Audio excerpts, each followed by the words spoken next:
Nós somos vencidos por nós mesmos. Não raro, o maior inimigo que nós enfrentamos é aquele que vemos diante do espelho. Às vezes nós somos derrotados pelos nossos próprios sentimentos. Perdemos o controle, o domínio próprio. Colocamos os pés no lugar das mãos e geramos as nossas próprias tempestades. Eu quero tratar com você sobre esse assunto hoje, como lidar com os nossos sentimentos. Há pessoas que são mais calmas, há pessoas que são mais estressadas, há pessoas que são mais mansas, há pessoas que são mais bravas, há pessoas que são mais introvertidas, há pessoas que são mais explosivas, há pessoas que têm controle, há outras que são descontroladas. Quem é você nesse cenário? Como é que você lida com seus próprios sentimentos? A primeira coisa que eu preciso entender é que Deus nos fez como um ser racional, emotivo, emocional e volitivo. Nós temos razão, nós temos emoção, nós temos vontade. Mas, às vezes, as nossas emoções estão tão exaltadas. Às vezes nós temos uma espécie de tempestade emocional, falamos muito, agredimos bastante, nos ferimos ainda mais. Quando eu olho para a Bíblia, eu vejo que Deus nos criou com sentimentos, como o próprio Jesus, como um imperfeito, demonstrou. Ele chorou no funeral do seu amigo Lázaro. Não no funeral, já estava sepultado há 4 dias, mas Jesus chorou. Jesus se compadeceu quando um homem leproso se ajoelhou diante dele e disse: se tu quiseres, tu podes purificar-me. Jesus, profundamente compadecido dele, tocou e lhe disse: quero, fica limpo. Jesus se angustiou, se entristeceu lá no Getsêmani, quando diz: a minha alma está profundamente triste até a morte. Jesus se irou quando quiser expulsar as crianças da sua presença. Então, sentimentos são naturais da vida humana. Às vezes você está alegre, às vezes você está triste, às vezes você está sorrindo, às vezes você está chorando. Às vezes você está animado, outras vezes você está com o ânimo arriado. Tem hora que você está com a bateria cheia, tem hora que você está andando com a bateria já no vermelho. Tem hora que você está de tanque cheio, tem hora que você está de tanque vazio, andando na reserva. Como é que você lida com isso? Bom, então eu gostaria aqui de trazer à lume alguns desses sentimentos que atormentam a nossa vida. Primeiramente, vamos pensar aqui na questão da tristeza e da angústia. Quantas vezes eu já fiquei muito angustiado. Um nó na garganta, uma dor no peito, uma tristeza avassaladora. Você se sente esmagado pelas circunstâncias. É uma doença grave na família, um diagnóstico que desestabiliza. É a informação de que alguém que você ama, da sua casa, da sua família, de seu sangue, acabou de morrer. Dói muito. Como é que você lida com isso? Então agora me vem à mente a história do Davi, que chegou em Ziclag, a cidade refúgio dele, das pessoas que o acompanhavam, e percebeu que a cidade tinha sido saqueada pelos terroristas do deserto, os amalequitas. Eles tinham saqueado a cidade, queimado a cidade, ferido as pessoas. Davi muito se angustiou. Davi chorou copiosamente, até não ter mais forças para chorar. Às vezes nós sentimos isso, angústias, como Ezequias relata no Salmo 116, versículo 3, angústias do inferno se apoderaram de mim, cair em tribulação e tristeza. Talvez você está lidando com isso. Talvez você está passando o vale mais escuro da sua vida. Os dramas mais terríveis da sua história. Talvez você está com o nariz assim, um pouquinho acima da água, prestes a afundar. Como é que você lida nessas horas mais angustiantes? Pois bem, nós enfrentamos um segundo problema sentimental, que é o medo. O medo é o sentimento mais democrático da vida humana. É impossível viver sem medo. O medo até nos protege, sabia? É bom ter um pouco de medo. Se a pessoa não tiver medo nenhum, ela vai se expor a perigos e riscos desnecessários e pode ser fatal. Como é que você lida com o medo? Existem medos reais e medos irreais. Há pessoas que criam o seu próprio medo no laboratório do enganoso coração humano. Mas a Bíblia lida com isso. E eu gostaria de repartir com você 3 textos que tratam dessa matéria. O primeiro deles, Isaías 42, versículo 10. Esse texto, para mim, é um dos textos mais lindos da Bíblia. E 41, versículo 10, ele diz assim: não tenhas medo, porque eu sou contigo, diz o Senhor. Não te assombres, porque eu sou o teu Deus. Eu te fortaleço, eu te ajudo, e eu te sustento com a minha destra fiel. Quem está nos dando esta ordem para não ter medo é o próprio Deus. Quem nos dá a razão para não ter medo é o próprio Deus, quando ele diz: eu estou contigo, ou eu sou contigo. Não te assombres. Pela afirmação da aliança que ele firmou conosco: eu sou o teu Deus. Pela promessa que ele faz: eu te fortaleço, eu te ajudo com a minha destra fiel. Aliás, o que nos livra do medo não é a nossa força física, não é a nossa capacidade intelectual, não é o nosso dinheiro, não são os nossos amigos, é a presença de Deus conosco. Salmo 23, Davi diz assim no verso 4: ainda que eu ande pelo vale da sombra da morte, não temerei mal nenhum, porque tu estás comigo. A tua vara e o teu cajado me consolam. É a presença de Deus.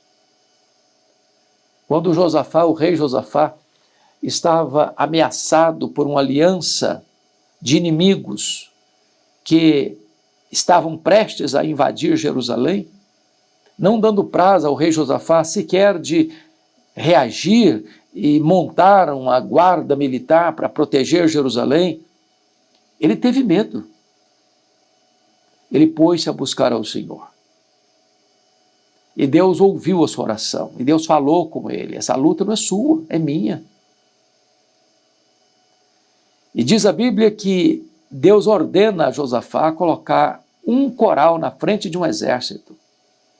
E tendo eles começado a cantar e a dar louvores ao Senhor em voz alta sobremaneira, Deus colocou emboscada contra os inimigos e eles foram desbaratados.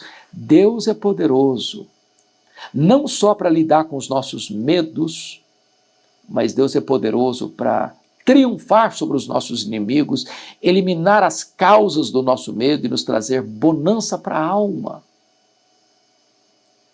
Mas outro texto que eu quero repartir com você está lá no Salmo 56, versículo 3. Olha que texto maravilhoso. Diz assim: em me vindo o medo ou o temor, eu hei de confiar em ti, em Deus cuja palavra eu exalto. Neste Deus eu ponho a minha confiança. O que o salmista está aqui pontuando, e este é um salmo de Davi, é o seguinte: em me vindo o temor, ele está admitindo que o medo pode assaltar o seu coração. Ele está entendendo que há situações na vida em que você não tem como livrar-se do ataque do medo. Ele está também admitindo que há momentos em que o medo é tão grande, é tão forte, é tão poderoso, que nós não temos forças para lutar contra ele com as nossas próprias ferramentas, armas, estratégias. Por isso ele diz, em me vindo o temor, eu hei de confiar em ti. Temor vem, o medo vem, mas você pode confiar em Deus. Eu fico me lembrando agora, mais recentemente, dos anos 2020, 2021, quando o mundo foi assolado pela pandemia. Gente morrendo no mundo todo, gente da família, sucumbindo diante daquele ataque viral terrível. Quanto medo, quanta angústia. Eu mesmo fui acometido do vírus. E passei momentos difíceis, muito difíceis, de você tentar respirar e não conseguir, de faltar a você aquilo que é de graça, mas é vital, que é o ar nos seus pulmões. O medo, nestas horas, nos apanha, nos encurrala, enfia os seus tentáculos em nós. Mas Davi diz, em me vindo o temor, eu hei de confiar em ti. Deus me livrou, Deus me levantou da cama. Deus tem me livrado de outros temores, e a você também. No capítulo 57, ou melhor, no Salmo 57, porque Salmo não tem capítulo, são livros, são salmos, ele diz assim, no versículo 1, tem misericórdia de mim, ó Deus, tem misericórdia, pois em ti a minha alma se refugia. À sombra das tuas asas me abrigo até que passem as calamidades. O medo é um efeito colateral das calamidades que nos atingem. O que fazer nessas horas? Davi diz assim, eu vou me abrigar debaixo das asas de Deus. Eu fui criado na região rural e quantas vezes eu vi essa cena. Ao chegar uma chuva forte, torrencial, a galinha ajuntava os seus filhotes e cobria-os com as suas asas, de tal maneira que ela estava sofrendo os esbarros da chuva, mas os seus filhotes estavam protegidos debaixo das suas asas. Ora, Deus é o Todo-Poderoso Deus, Ele é onipotente. E Ele é poderoso para colocar você debaixo das suas asas quando a calamidade está assolando as pessoas. É por isso que a gente pode lidar com a questão do medo. Não porque somos fortes, mas porque Deus tem cuidado de nós. Me permita pensar num outro sentimento que tem atormentado as pessoas, que é a raiva. Você teve raiva? Já ficou irado? Algumas vezes alguém fez mal a você e você ficou fora de controle. Sabe o que a Bíblia diz? Irai-vos e não pequeis. A ira é um sentimento adequado, sabia? Deus tem ira. Você não pode reagir ao bem e ao mal do mesmo jeito.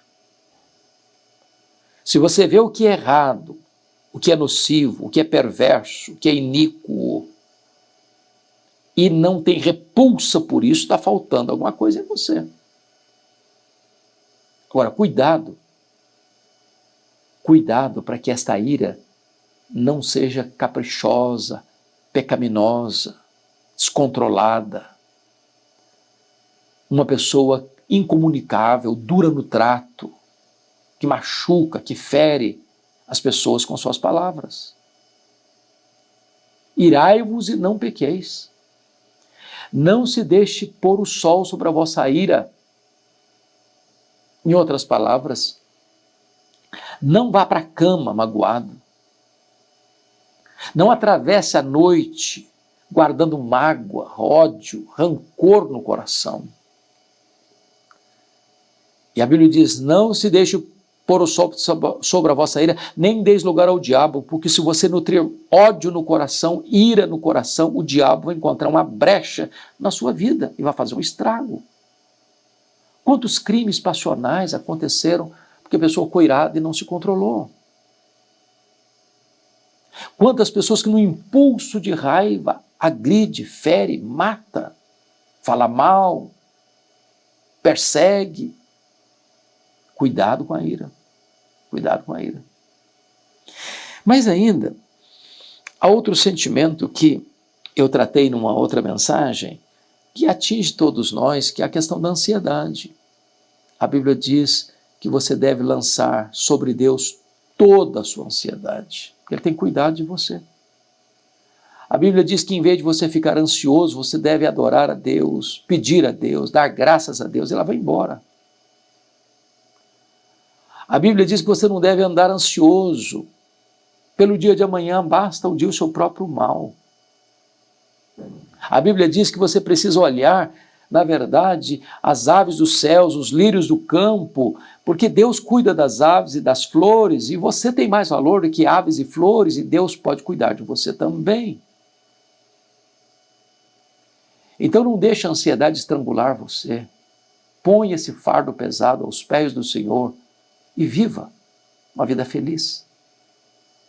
Mas, como é que a gente lida com isso?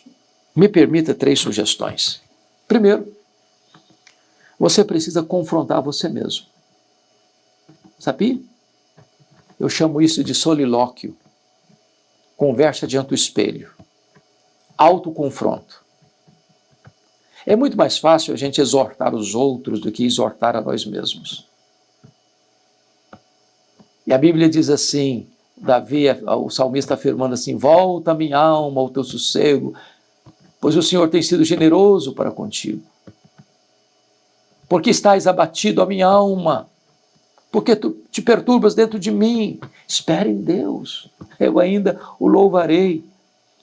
Ou seja, tem hora que você precisa agarrar você mesmo pelas golas, dar uma balançada em você mesmo. Acorda, para com essa inquietação, para com essa angústia, para com esse medo. Olha para Deus. Veja como Ele já tem sido generoso com você. Para que você está andando angustiado? Fala com você mesmo, fala diante do espelho. Confronte você mesmo, exorte você mesmo. Relembre você mesmo quem é Deus, o que Ele já tem feito por você. Então esse é um exercício importante para você lidar com seus sentimentos, é confrontar o seu próprio coração. Segundo lugar, é muito importante você orar a respeito disso. Está lá em Tiago, capítulo 5, está alguém sofrendo? Faça oração. Você está angustiado, você está com raiva, você está com medo, você está ansioso, você está depressivo, você está vivendo um drama de turbulência emocional, com uma tempestade em sua alma. Dobre os seus joelhos. Fale com Deus. Orar a Deus faz bem para a alma. Orar a Deus traz paz ao coração. Orar a Deus pacifica a mente. Orar a Deus acalma a tempestade. Fala com Ele. Põe no altar dele a sua necessidade. Deposite aos pés dele seus desejos, suas queixas, suas dores, suas causas. Ele cuida de você, Ele se importa com você. Então, se você vai confrontar você mesmo, em primeiro lugar, em segundo lugar, você vai levar todos esses queixumes, colocá-los na presença de Deus. Fale com Deus, você está sofrendo, faça oração, diz a Bíblia. Deus não rejeita o coração quebrantado. Deus nunca rejeitou alguém que foi a Ele pedindo ajuda, pedindo socorro, buscando solução. E finalmente, quero ser bem breve com você nessa fala, finalmente, submeta os seus pensamentos e os seus sentimentos a Jesus. Está lá em 2 Coríntios, capítulo 10, versículo 5, o seguinte, eu vou ler para você. e toda altivez que se levante contra o conhecimento de Deus, levando cativo, preste atenção nisso, levando cativo todo pensamento à obediência de Cristo. Pegue os seus pensamentos, pegue os seus sentimentos, bote uma algema neles e leva esses pensamentos, esses sentimentos ao senhorio de Cristo. É isso que ele está recomendando, a obediência de Cristo. Pergunte assim: se Jesus estivesse no meu lugar, o que ele sentiria? O que ele pensaria? O que ele faria? Isso vai mudar o rumo da sua história. É pegar esse pensamento e levá-lo cativo à obediência de Cristo. Eu quero obedecer a Cristo. Eu quero honrar a Cristo. Eu quero fazer o que Cristo faria. Então você vai realinhar seus pensamentos. Então você vai realinhar os seus sentimentos. Então você vai andar como Cristo andou, sendo o imitador de Cristo. Jesus disse: aprendei de mim, porque sou manso e humilde de coração. Meu ardente desejo é que Deus ajude você a lidar com seus sentimentos. Por quê? Eu vou lhe explicar. Lawrence Crabb Jr. foi um grande psicólogo, é um grande psicólogo cristão. Escreveu vários livros importantes. E ele diz que os nossos problemas, eles vazam pelos poros dos sentimentos. Ou você está alegre ou você está triste. Ou você está feliz ou você está infeliz. Ou você está com raiva ou você está de bem com a vida. São os sentimentos. Mas você não lida com o paciente pelos sintomas. Você lida com o paciente pelas causas. Um médico não trata de um paciente pelos sintomas. Por exemplo, ele está sentindo febre, por exemplo. Está com febre. Aí vai lá dar um antitérmico para ele. A febre foi embora. Está resolvido o assunto. O antitérmico resolveu. Mas ele tomou um antitérmico e a febre continua. Não vai continuar dando antitérmica. Vai ter que dar uma olhadinha. Talvez tenha lá uma infecção. Precisa de um antibiótico. Aí ele tomou um antibiótico, mas não resolveu. Bom, de repente o problema é mais grave ainda. Vai precisar de uma cirurgia. Então o médico lida com o paciente não pelo sintoma, ele procura a causa do problema. Então a pergunta é: por que você sente o que você sente? Resposta: é porque você faz o que você faz. Então preste atenção nisso. O que você faz determina o que você sente. Se você faz uma coisa certa, você vai se sentir bem. Se você faz uma coisa errada, você vai se sentir mal. Existe um tribunal moral dentro de você. É o seu comportamento que determina o seu sentimento. Mas aí vem outra pergunta. O que é que determina o seu comportamento? Por que é que você faz o que você faz? É porque você pensa o que você pensa.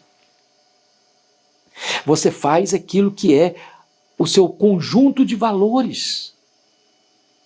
Uma pessoa que tem um conjunto de valores positivos, bons, ele vai fazer o bem, vai tratar as pessoas bem, ele vai ser honesto nos seus negócios, ele vai trabalhar com dignidade, ele não vai roubar ninguém, ele não vai fazer falcatrua, não vai ter corrupção na vida dele, ele não vai agir de maneira reprovável.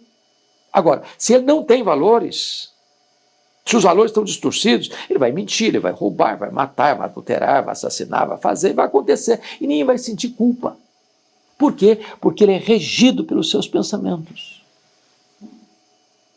Então, o pensamento determina o comportamento, e o comportamento determina o sentimento.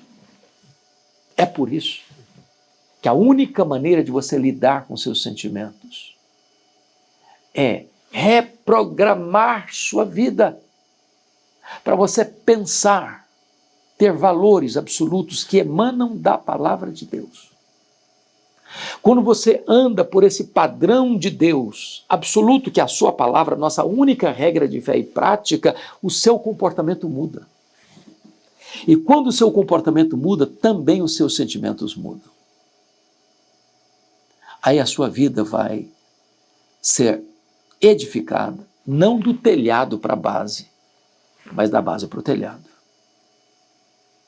Lide com seus sentimentos, regido pela palavra de Deus, governando a sua cabeça, seus pensamentos, seus princípios, seus valores, suas balizas, seus marcos.